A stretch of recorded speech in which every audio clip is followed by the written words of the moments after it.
Okay, so this is part 2 where I'm going to do the dodge and burn, which is a lot of fun. Okay, so I'm gonna say save. Now this is when I've done the frequency separation. Then I'm gonna say save as, and I put a B, you can put anything. Then the format, JPEG, save, large file. Okay, then you open the, that one, right? Yes. Okay, so then I press Control Shift N to make a new layer. You can call it something, I usually don't call it anything. Then with mode, you select overlay, tick the box. Okay, then save as PSD. Okay, so usually what I do first now is I go to the background layer, I take the spot healing brush, and I remove like stray hairs, or I don't know, like dust. You can remove dust from, or stuff that's on people's clothing. You can do that.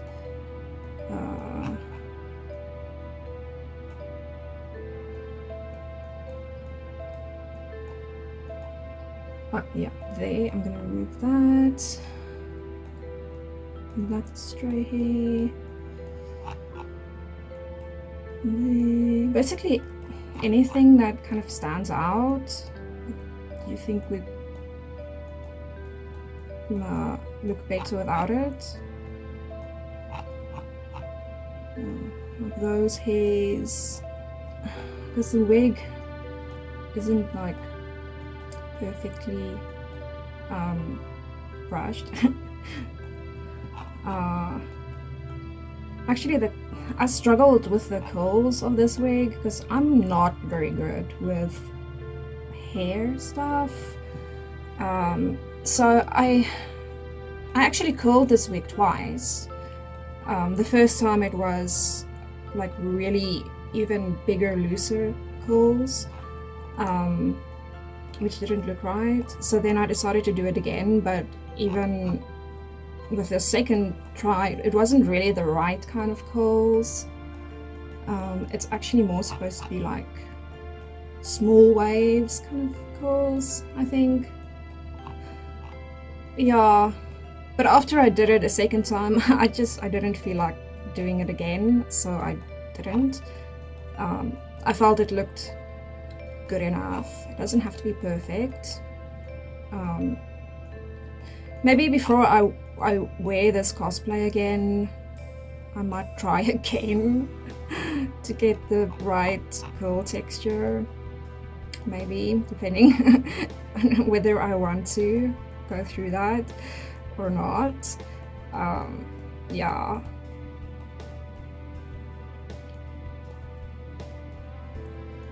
Oh yes, and in this layer I can also take out some of those deeper creases that was in the fabric, because I forgot to do that in the texture layer. I totally forgot, so I'm just gonna do that now. It's not coming out. It's not looking that great. So I'm gonna go to healing brush tool and then take texture from there and use that. Oh no, undo.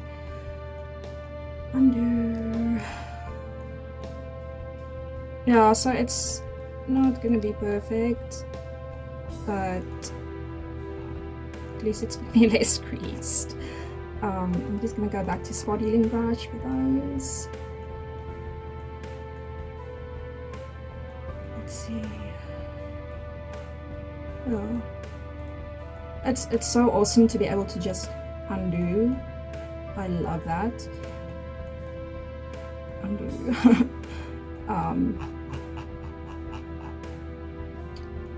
Yeah. Let's see. there's some more that I totally forgot about these pieces. Okay, cool. Let's see. There's another hair.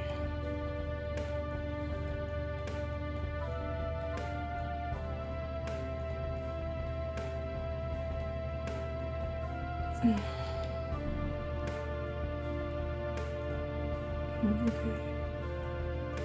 So the white flowers, I picked them from someone's garden.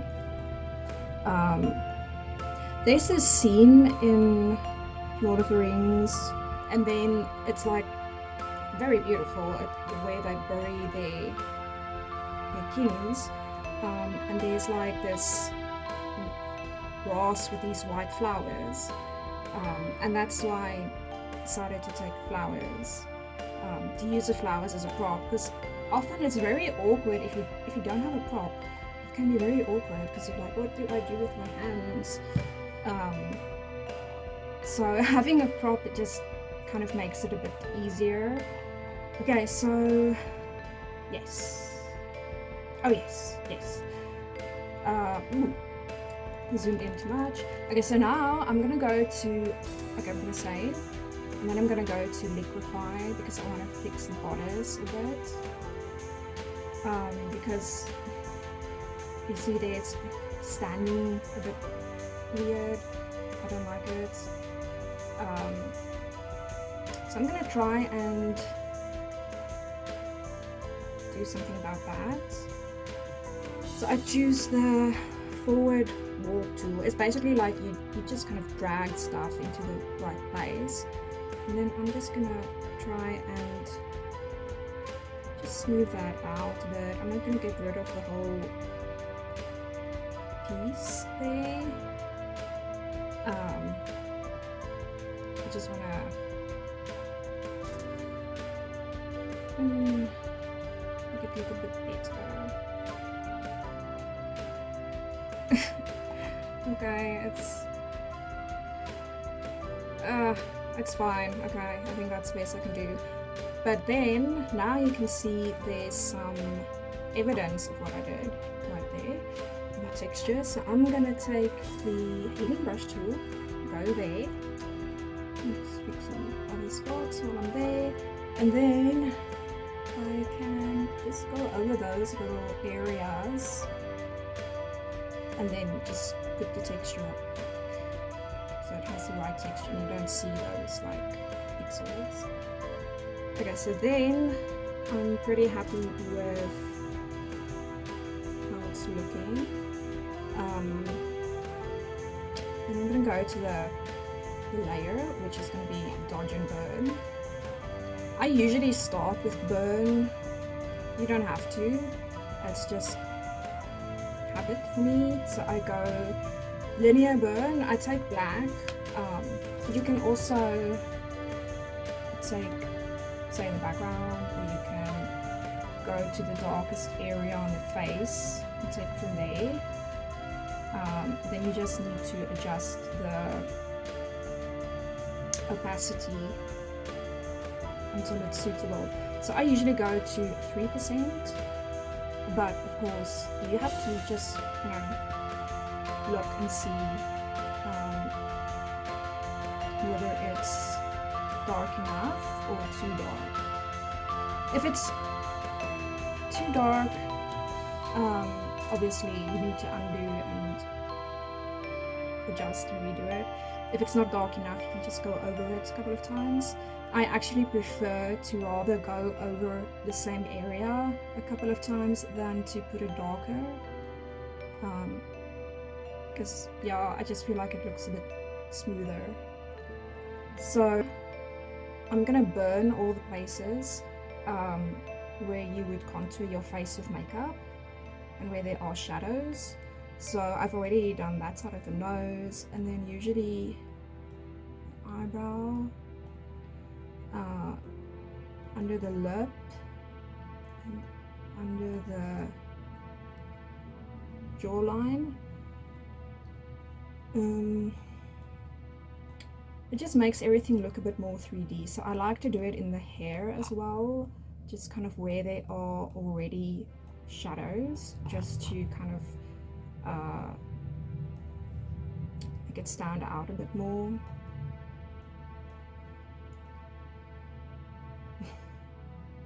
Yeah, I'm not so good at wigs. Okay, then I go to the fingers. I usually do this at the fingers as well, just because, you know, the hands are very expressive. Then I usually go in the shadow of the arm or the leg or the body or whatever, but the shadow part. And then you can do it on like both outer edges, depending of course on where the light's coming from. Yeah, it's there's no like specific recipe that works. There's guidelines, there's kind of a general idea, but you need to look, because every photo is different, of course. I mean, the lighting is not going to be, even in this this set of photos, the lighting is not going to be exactly the same in every photo, because I'm not standing on exactly the same spot for every photo, because I don't have well, I have a remote, but it doesn't work. So I need to go and then push the shutter button, then there's a 10-second timer, then I need to run to where I'm supposed to stand, and pose, and then let it take the photo. So I don't necessarily stand on the same exact spot every time. I could actually make a marker, but I haven't done that yet. So until I make like a marker on the floor, I'm not going to be standing in the same exact space every time. That's just not going to happen.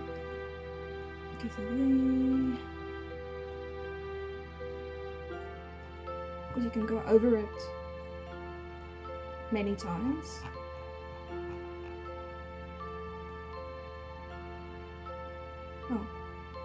Oh yeah, I usually do the eyeliner as well, but because this is supposed to be a no makeup look, I'm not going to. Could just make the lips a bit darker there. No, I'm gonna zoom out and see how that looks. Okay. Yeah, I'm not gonna do much to the makeup because it's not supposed to be like made up. Okay, so then save. I'm gonna go and I'm gonna do the dodge now. So linear dodge, brackets add, and then I usually dodge like the sparkle in the eye. Oh, and I usually use white as well. But I mean, you can take the eye drop and take from the lightest part of the skin if you want to. I just use white. Then I do the waterline of the eye and like a inner corner. And then that little highlight and the cupid's bow. Piercing.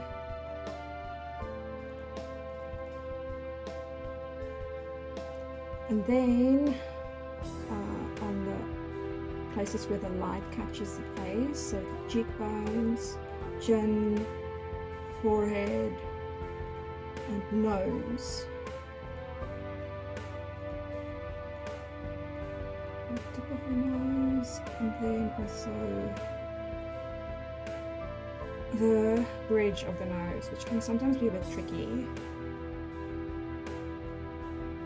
that you can just undo and redo until you get it right. Also, I've had a lot of practice with this, so it's a lot quicker now than it was at first. And then also like adding the highlights of the hair, kind of to make the hair look a bit more shiny.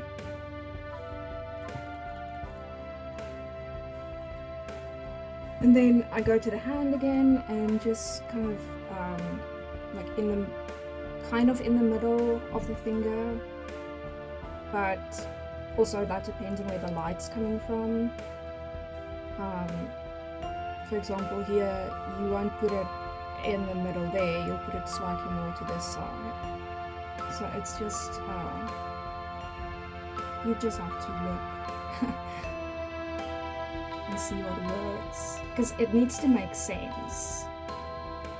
I think that's the most important part, is it needs to make sense.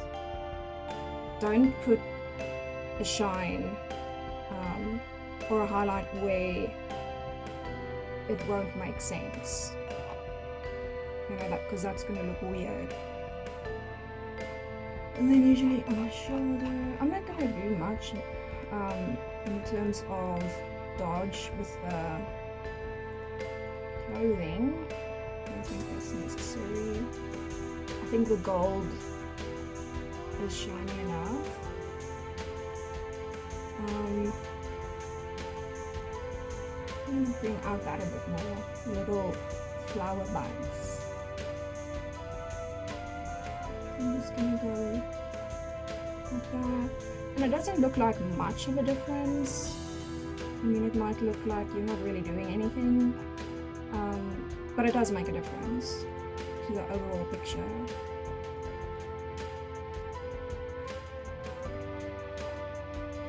See, if I hide that, you can actually see the difference, and it's just making it a bit more 3D, adding a bit of dimension.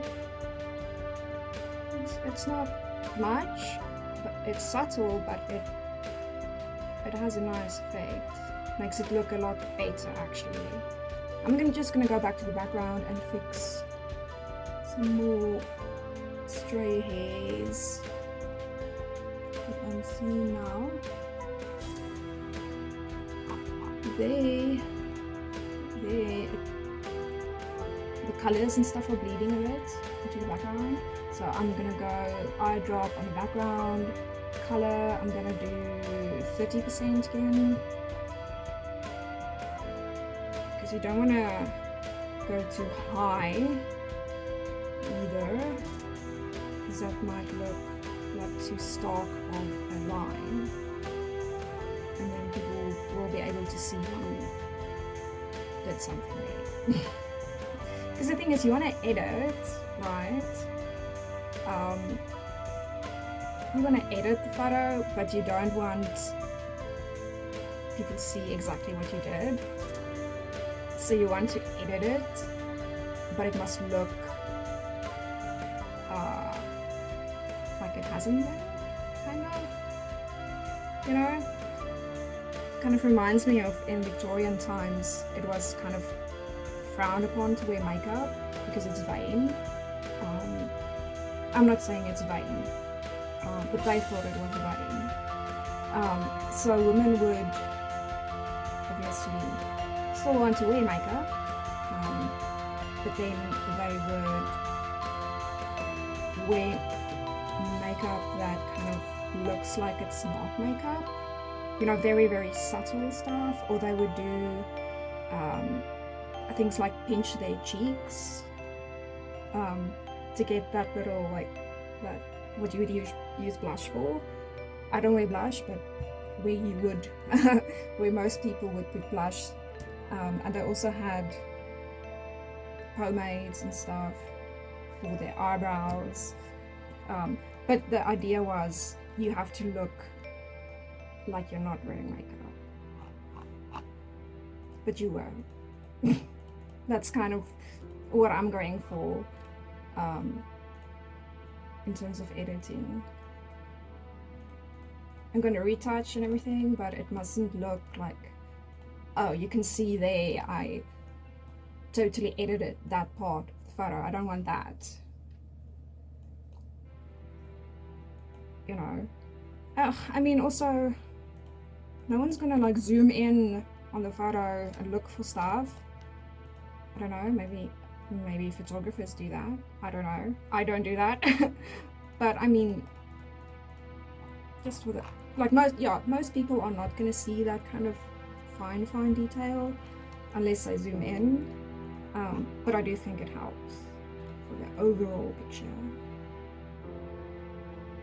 Yeah, and that's basically it. I'm gonna save, and then when I save it into its final form, I'm just gonna again save it to a JPEG. But I've also learned that I shouldn't work on a photo and finish it the same day, especially not when I do color grading, or like fix green cast or anything. I've learned not to do that in one day and save it and then think it's done. So I always want to come back the next day, because sometimes you will miss stuff because you're so focused on, I don't know, something, and then you don't see something else that looks weird.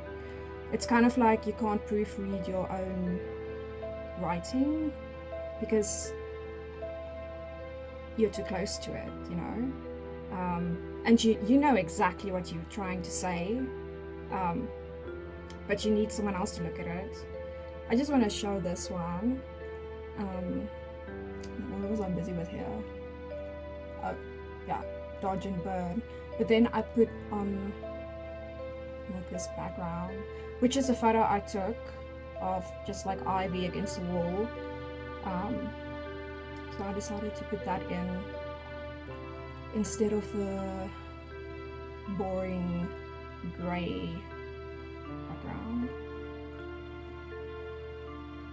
Yeah, there you can see I left texture in the face because skin has texture, and it looks really weird if you remove all of it. So yeah, that's it. Thanks for watching. Bye.